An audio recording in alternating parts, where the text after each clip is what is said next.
Solo tú. Un programa con un contexto muy necesario para la comunidad.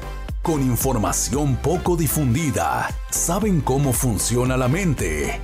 ¿Y cuáles son los síntomas para asistir a un profesional? Es hora de que te informes a partir de hoy. Tus preguntas tendrán respuestas de parte de un profesional. Por el psiquiatra Dr. Lauro Amezcua Patiño. Se quedan en el programa Solo Tú, bajo la conducción de Juan Adolfo. Solo Tú. Es increíble de veras cómo estamos ya en... No recuerdo exactamente cuántos podcasts Solo Tú que llevamos con el doctor Lauro Amezcua Patiño. Pero el gusto que más me da es que la gente está abriendo más los ojos y está ahora sí que interesándole lo que verdaderamente, vaya la redundancia, es interesante. Y además, en nuestra salud. Yo quiero agradecer a uno de los podcasts que hace 2 semanas o 3 semanas tuvimos acerca del suicidio. Llegamos a más de 30,000 vistas y eso pues nos llena mucho de alegría, tanto al doctor Lauro Amezcua Patiño, psiquiatra, como a un servidor que estamos al frente de esta entrevista y como siempre agradeciéndole al doctor que me da la oportunidad de estar en el doctor. Usted ya lo tiene también bien visto que hemos tenido mucha aceptación. Mira, estamos viendo el crecimiento del programa. Sí. Cuando iniciamos este proyecto tú y yo hace, 6 meses, digamos, por ahí en septiembre, nunca pensamos que íbamos a tener el éxito que está teniendo, ¿verdad? Sí. Y el éxito es gracias a la gente que nos escucha, a la gente que se suscribe en el programa. Sí. Y primero que nada tenemos que agradecerles a ellos, ¿no? Claro. O sea, nuestra obligación es poner el programa, completarlo, proveer información y esperar que la gente responda, ¿no? Claro. Y gracias a Dios ha respondido. Tenemos muy buena respuesta y vamos a seguir con el proyecto independientemente de cuántas vistas tengamos, ¿verdad? Claro. Porque claro, nos interesa que la gente se suscriba, nos interesa que la gente lo vea, pero más que nada queremos difundir conocimiento sobre las cuestiones de salud mental, ¿no?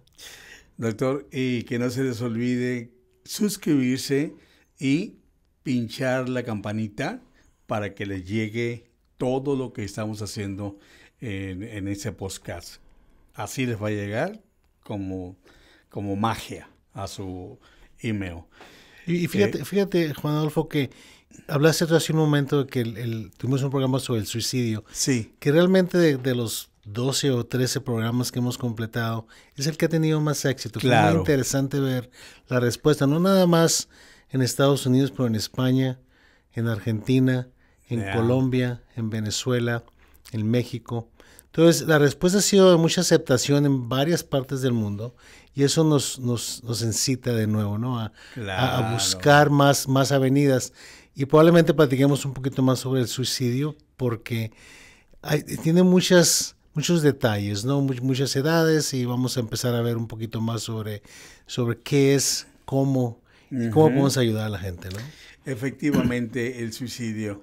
Y siempre nos ha preocupado mucho, doctor, cuando sabemos de que alguien se suicida, como vamos a poner un caso que pasó ayer en Milwaukee. Okay. ¿Verdad? Que entró un hombre y mató ahí a los empleados y después él se suicida. Exacto.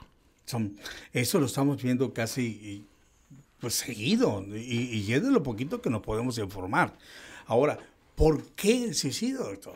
Mira, son muchos factores. Hay factores psiquiátricos, hay factores sociales, hay factores económicos. Por ejemplo, ahorita la bolsa de valores se cayó, ¿no? Lleva una caída de 3,000 puntos o 4,000 puntos, no sé. Y eso crea un estrés muy fuerte para la gente que está en ese ambiente, ¿verdad? Claro. Entonces tenemos que estar al pendiente de la gente que es vulnerable, digamos, ¿no?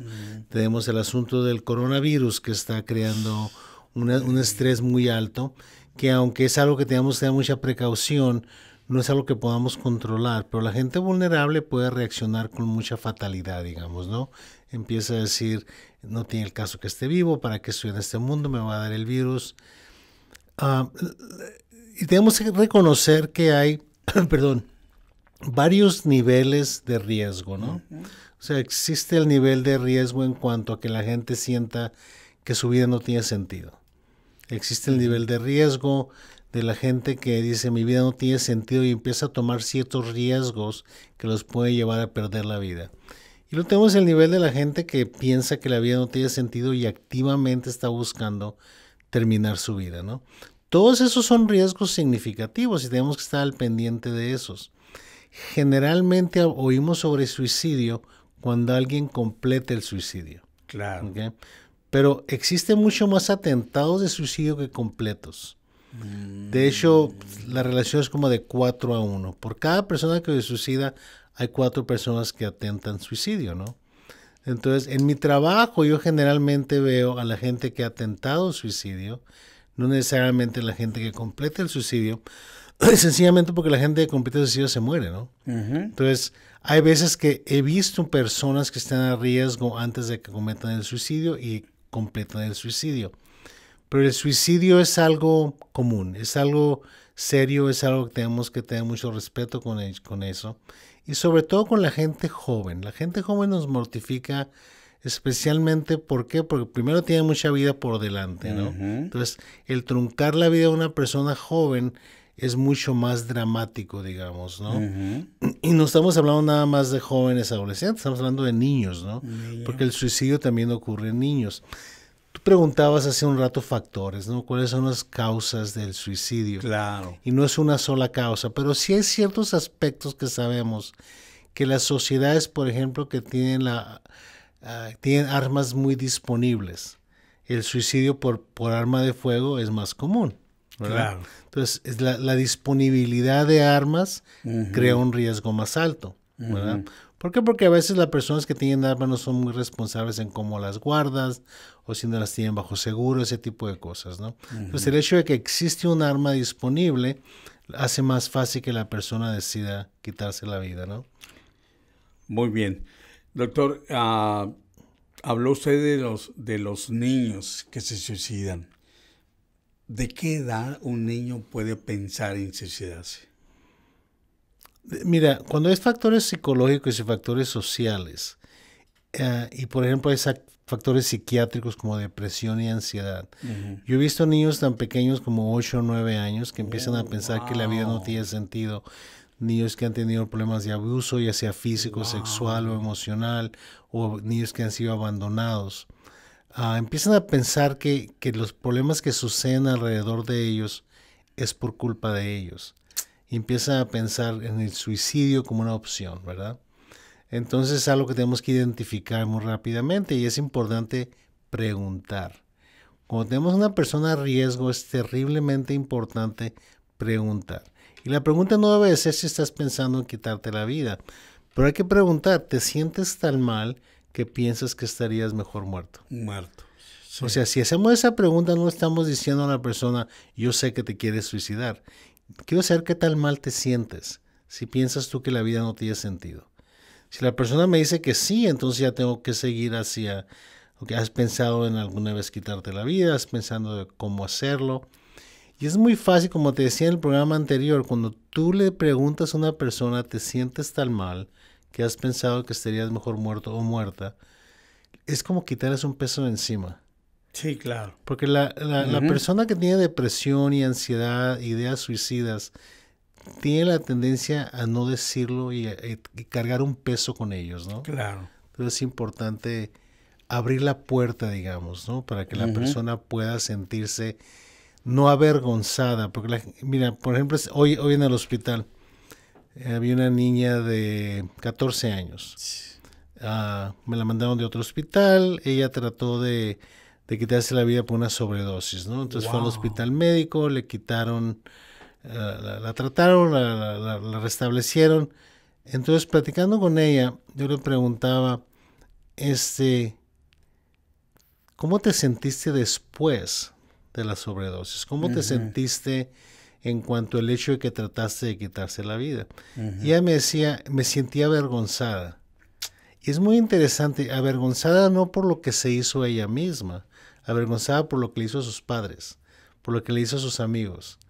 Y es muy interesante, la gente como está deprimida, no piensa en ella misma, piensa en los demás. Piensa en los demás. Exacto. Entonces, yo le preguntaba, entonces, ¿qué te va a detener la próxima vez que te sientas tan mal, verdad? Entonces, en vez de decirme, me va a detener el hecho de que yo valgo como persona o que soy una buena persona, me contesta, es que vi a mi mamá sufrir mucho o vi a mi papá sufrir mucho. Que esos son buenas motivaciones, pero son motivaciones prestadas. Al final del día, la persona no debe quitarse la vida porque la persona vale. Y ahí es donde se pierde a veces el sentido de qué es lo que nos hace valiosos, ¿no? Doctor, yo siempre he insistido y lo voy a volver a hacer otra vez, y yo como padre, mis hijos, mis hijas, hay algo de, vamos a decir, de no cuidar bien a los niños, no platicar con ellos, no escucharlos, no escucharlos. Y esos niños pueden ser vulnerables para llegar a un suicidio o necesariamente tiene que tener un problema psiquiátrico. No, probablemente la mitad de la gente que completa suicidio no tenía un problema psiquiátrico diagnosticado. Okay. Porque muchos suicidios son impulsivos, hablamos hace un momento de la bolsa de valores, se cae, una persona dice perdí $10 millones y se pega un balazo en la cabeza, ¿no? Sí. Esos son suicidios más impulsivos. Son más difíciles de identificar y son más difíciles de determinar riesgo, ¿no? Pero con lo que tú estabas hablando es muy interesante porque yo lo veo con los padres, ¿no? De los muchachos cuando vienen al hospital, que vienen con mucho sentimiento de culpa. ¿Qué hice yo para que mi hijo o mi hija tratara de quitarse la vida? Los padres vienen con ese sentimiento, ¿verdad? Okay. Porque entra una situación de ese tipo, primero, le da mucho miedo a los padres perder un hijo, ¿no? Claro. Entonces, la idea de perder al hijo te hace reaccionar con mucha intensidad. Y es más fácil echarte la culpa a ti, ¿no? Entonces, empiezas a pensar, ¿qué hice yo mal? Primero, para echarte la culpa. Segundo, para buscar maneras de qué es lo que tú tienes que cambiar. Lo que es muy importante es recordarle a los padres que no es un solo factor el que causa a un muchacho un atentado de suicidio. Son muchos factores. Entonces hay que identificar los diferentes factores. Desde el punto de vista de los niños, yo veo que lo que le causa más daño a los niños, más que el abuso, es el que se les ignore. Un niño va a hacer todo por ti siempre y cuando no lo ignores. No lo ignores. Okay. Entonces, el niño tiene que aprender que el padre está ahí o la madre está ahí y que la madre está dispuesta a escuchar. Okay. También es muy importante que los padres no se ablanden demasiado por la situación. Okay. Porque los niños necesitan guía y necesitan hasta cierto punto reglas, ¿no? Entonces, obligaciones, vaya. Nada más obligaciones y responsabilidades. Responsabilidades. Digamos. Exacto. Okay. Entonces, no debemos de tenerle miedo a nuestros hijos. Porque lo que sucede cuando le tenemos miedo a nuestros hijos es que los sobreprotegemos. ¿Okay? Entonces, debe haber un balance entre responsabilidad y protección. ¿Por qué? Porque el niño tiene que sentir que tiene el apoyo para tomar riesgos. ¿Verdad? Uno lo ve desde los niños cuando están chiquitos, ¿no? Si el niño se siente seguro con la mamá, se va a ir un poquito para adelante y luego se regresa. Sí, claro. Y luego a la siguiente vez a un poquito más lejos y luego se regresa. Siempre está viendo dónde está la persona de apoyo. Pero los niños necesitan aprender a tomar riesgos. Y yo sí he visto en los últimos 20 años, por ejemplo, que ya no dejamos a los niños que tomen riesgos. Doctor, discúlpeme, ¿qué clase de riesgos habla? Mira, por ejemplo, el que no te estén vigilando. Okay. Si tú te pones a pensar en cuando tú creciste. Sí. en mi casa éramos 5 hermanos. Ajá. Cuando llegábamos de la escuela, pues mis padres no nos querían en la casa todo el día, pues, Ok. ¿verdad? No había videos, no había esas cosas, entonces nos salíamos a la calle. Ujú. Entonces, el medio ambiente también te ayuda a crecer, Ok. ¿verdad? Si tú ves lo que sucede ahora, sobre todo en las ciudades, probablemente en las áreas rurales sea un poquito distinto, pero en las áreas, las ciudades grandes, como Sí. Phoenix, por ejemplo, a los niños se les lleva de un cajón a otro. Ok. O sea, se les lleva de la escuela a la clase de esto, a la clase de esto. Ujú. Entonces tú le preguntas a los niños, oye, ¿tú sales a la calle a jugar con tus amigos? No. No existe. Y eso es por el temor que tenemos de que los niños tienen que estar seguros.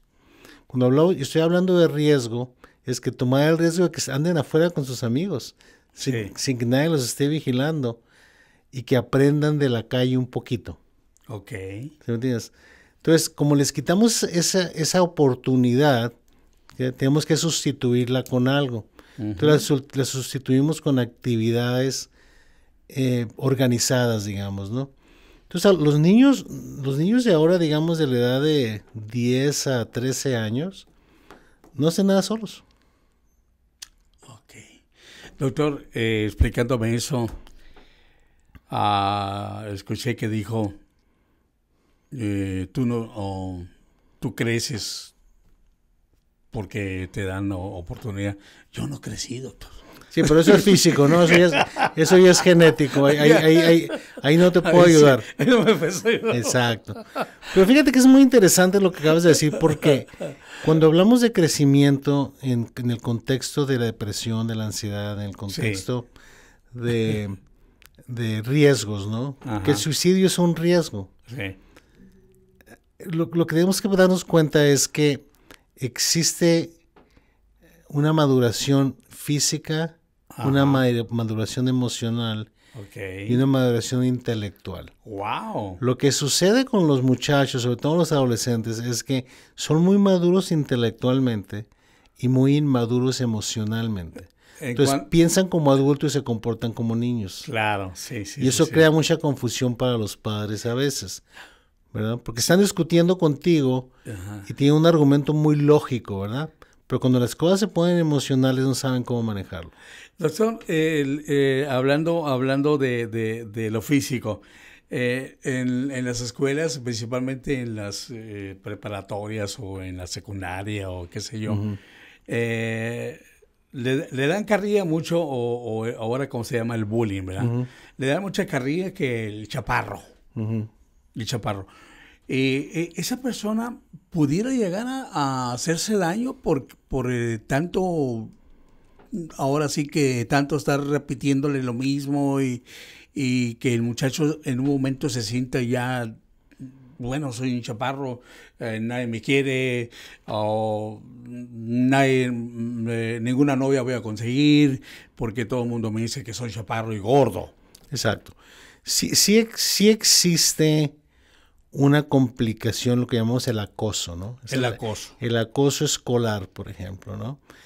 Pero no toda la gente que se le acosa en la escuela va a tener el riesgo de suicidio, pero hay gentes más vulnerables, por ejemplo, niños que ya tienen problemas en la casa, que buscan en la escuela la aceptación que no tienen en su casa, o niños que han sido abusados, o niños que tienen problemas de depresión y ansiedad. Es importante que la escuela identifique quién es vulnerable al bullying y quién es no, ¿verdad? Porque hay muchos niños que no pueden defenderse ellos mismos. Entonces tiene que haber un balance en cuanto a cómo identificamos a la gente vulnerable y qué servicios le proveemos a esa gente vulnerable, ¿verdad? Sí, pero ¿quién toma esa decisión para llevar a un niño con un terapista o un psiquiatra? Mira, las escuelas tienen terapistas, tienen psicólogos, que el trabajo de ellos es identificar a la gente a riesgo, ¿no? Okay. No necesariamente resolver el problema, pero identificarlo. Y es importante cómo se comunican ellos con los padres para tratar de buscar ayuda. Lo que sucede muy frecuentemente y sucede mucho en nuestra cultura es que identifican que el niño tiene un problema hablan los papás que vengan a la escuela o que el niño tiene suicidio, ideas de suicidio, o está deprimido, tiene mucha ansiedad, y los papás se ofenden porque su hijo está identificado como un problema. Sí, claro. Entonces, en vez de percibir a la escuela como una herramienta que te va a ayudar, Sí. lo percibes como un problema. Entonces, eso es muy común ahorita en Estados Unidos, el pleito entre los padres y la escuela. Como que no hay un lugar común en el que se busque lo mejor para el niño. Entonces, hay veces que el padre se convierte demasiado defensivo. Entonces, tenemos que aprender a escuchar cuando un profesional nos dice, ¿sabes qué? Puede haber un problema aquí. No estoy diciendo que hay un problema, pero puede haber. Y las maneras de buscarle solución al problema son estas. Ya sea un problema de suicidio, un problema de ansiedad, problema de drogas. Hay muchas posibilidades problemáticas. Tenemos que identificar quién puede tener complicaciones más serias, ¿no? Porque todo esto del suicidio, de la depresión, de la ansiedad, de las drogas, tiene consecuencias. Doctor, sabemos que este podcast que hicimos en semanas pasadas tuvo muchísima aceptación. Esperamos que ese también les ayude un poco más. Claro que sí. Y sobre todo, mira, es importante que la gente aprenda a reconocer que hay gente vulnerable para el suicidio.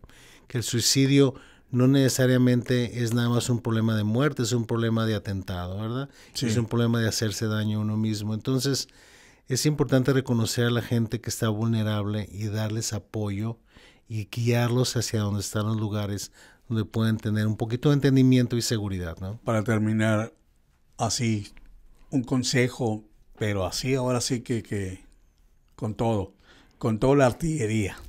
Mira, lo más importante, como te decía anteriormente, es preguntar. No Sí. tengan miedo de preguntar. Okay. Número 2, es muy importante escuchar, no nada más oír.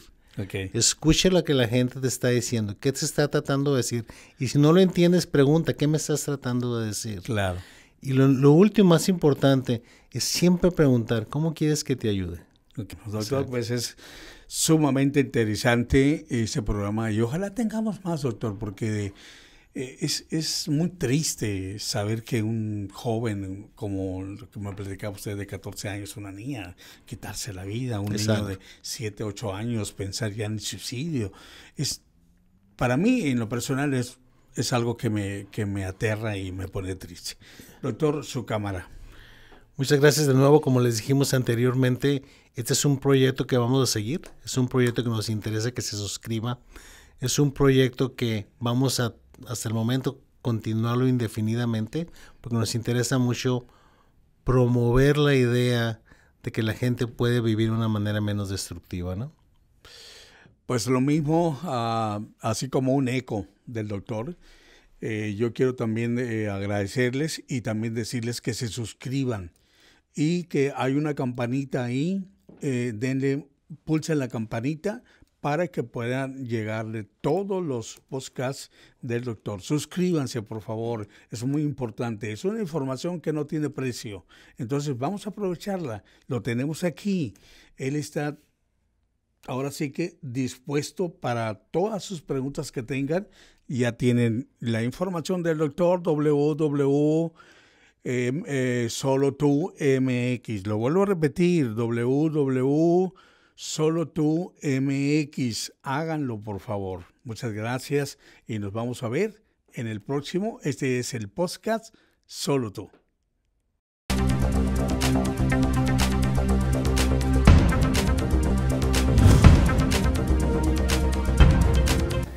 Mi trabajo como psiquiatra es cómo guiar a la persona en una entrevista para yo comunicarme y que se comunique conmigo lo que me quieren decir. Como te decía Juan Adolfo, es importante reconocer que las redes sociales se han convertido en una fuente de ansiedad.